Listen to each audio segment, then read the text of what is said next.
রিজার্ভের ধারাবাহিক পতনে আর্থিক নিরাপত্তা নিশ্চিতে বাংলাদেশকে 2023 সালে $470 কোটি ঋণ সহায়তা দেওয়ার চুক্তি করে আইএমএফ। পরে 2024-এ অন্তর্বর্তী সরকার এসে চুক্তি করে আরও $80 কোটি ঋণ। তবে সংস্থাটি থেকে অনুমোদিত ঋণের $550 কোটির মধ্যে পাওয়া গেছে মাত্র $360 কোটি।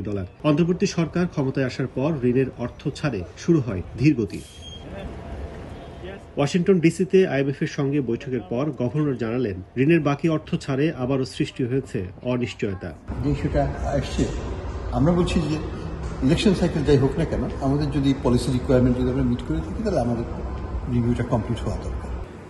এবং এই ক্ষেত্রে আবার তাদের মতামত হচ্ছে যে নতুন গভর্নমেন্ট আসবে, তাদের কি মতামত থাকবে, we want to assure of their commitment, সেটাও আন্ডারস্ট্যান্ডেবল। গভর্নর জানান, অর্থনৈতিক বেশিরভাগ সূচকে বাংলাদেশ ভালো অবস্থানে থাকার পরও ঋণের অর্থ ছাড় না দিলে প্রশ্নবিদ্ধ হবে উন্নয়ন সহযোগীরা।